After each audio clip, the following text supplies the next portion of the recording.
우리 존경하는 우리 구독자 여러분 반갑습니다. 꿀모닝입니다. 좋은 하루 보내시고요. 오늘 하루도 여러분들 기쁨이 가득한 하루 되었으면 하는 바람입니다. 여러분들 하여튼 준비 잘 하시고요. 이번 시간에는 여러분들에게 들려드리고 싶은 것은 이제 상속세에 대해서 한번 이야기를 해볼까 해요. 상속세.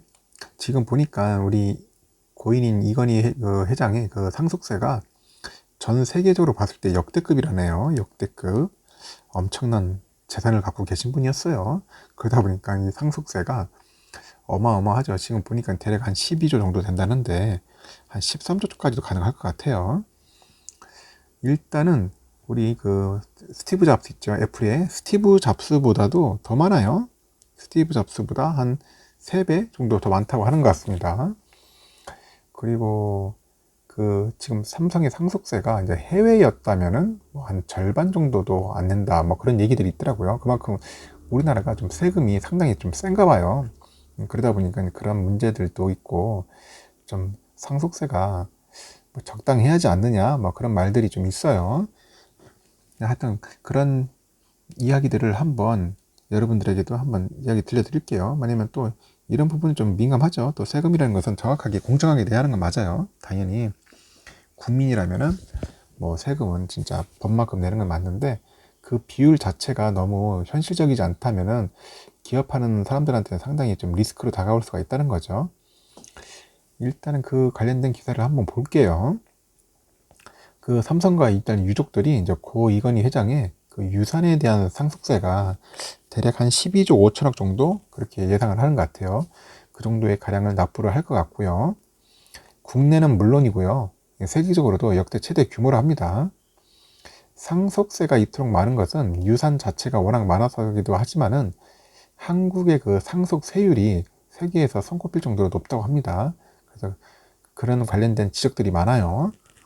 만약에 이건희 회장이 관련된 그 상속세가 미국이었다면은 삼성과 유족들이 주식 상속분에 대한 납부해야 할 세금이 겨우 한 7조 원밖에 안 됩니다. 7조 원대. 미국이면은 7조 원대밖에 안 돼요. 미국은 많이 작죠. 그러면 호주 아니면 스웨덴, 이제 스웨덴 같은 경우였다면 결국 세금이 얼마인지 아십니까? 빵원입니다. 빵원. 호주나 스웨덴은 상속세가 없는가 봅니다. 빵원입니다. 그래서 유족들은 그 28일 날 그 이 회장이 남긴 삼성생명하고 삼성전자, 삼성물산 등 그 계열사 주식과 그 부동산 등에 대한 상속세로 한 12조 원 이상을 납부한다고 28일 날 이제 발표했어요.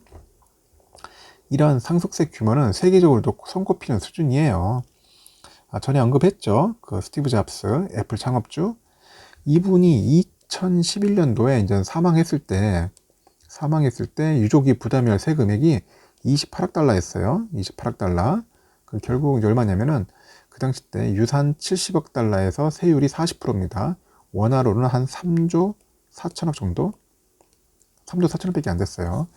그 삼성과 유족들이 이제 납부하는 상속세의 3분의 1이 채 되지 않는 거죠.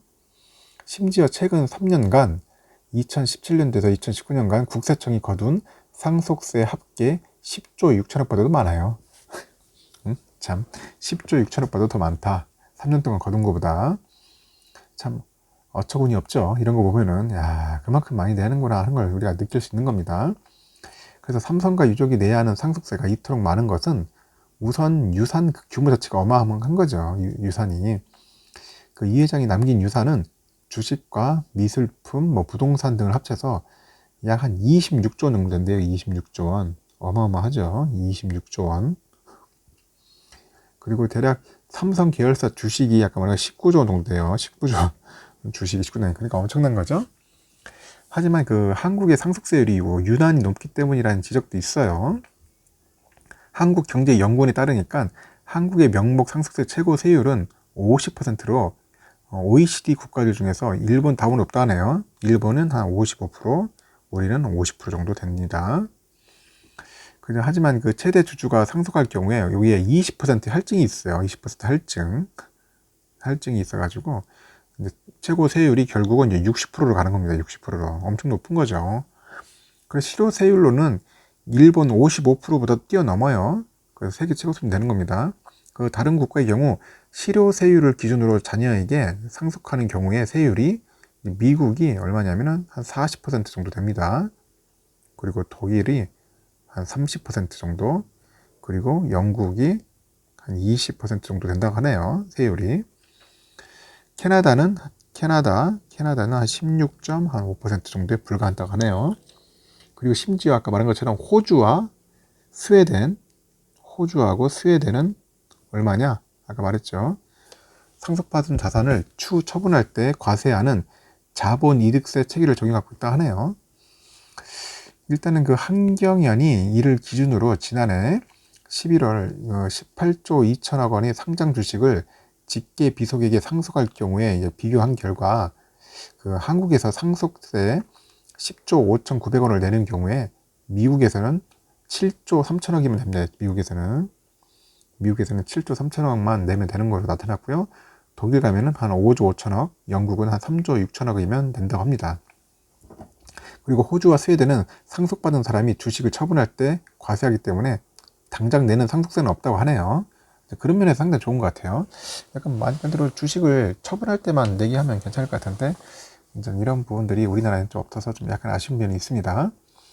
일단 재계에서는 이러한 한국의 상속세 부담이 약간 징벌적이다라는 지적이 나옵니다. 징벌적. 그래서 경영권 승계와 유지가 어려워져 기업가 정신이 약화될 우려가 있다. 그런 주장도 나오고 있어요.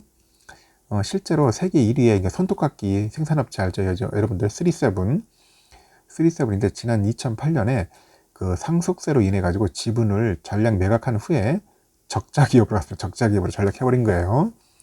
그리고 세계 1위 콘돔 생산업체인데요. 그 유니더스도 상속세 때문에 2017년에 사모펀드의 경영권을 넘겨버렸어요. 그리고 국내 1위 밀폐용기 업체죠. 락앤락. 이것도 생전에 상속세 부담을 고려해가지고 2017년 말에 홍콩계 사모펀드의 지분을 매각해버렸습니다. 그래서 그 한경연의 그 관계자는 기업 승계가 단순히 부의 대물림이 아니라 기업의 존속과 일자리 유지를 통해서 국가 경제 성장에 기여할 수 있는 수단이라 이렇게 보고 있고요. 그래서 기업 승계가 그 기업과 국가 경제 지속성에 미치는 영향을 우리가 고려할 때 관련 상속세율을 OECD 평균인 한 25%까지는 인하하고 장기적으로는 폐지와 함께 자본이득세 도입이 이루어져야 한다. 이렇게 강조를 하고 있는 것 같습니다.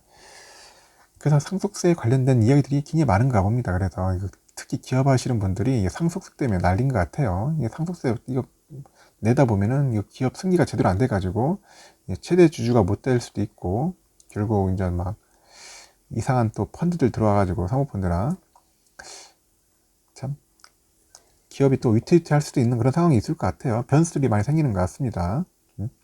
하여튼 뭐 잘 이루어져야겠죠. 상속은 잘 이루어질 것 같은데 하여튼간 이런 이야기도 있다는 것도 여러분들 참고하시라고 제가 알려드리는 겁니다.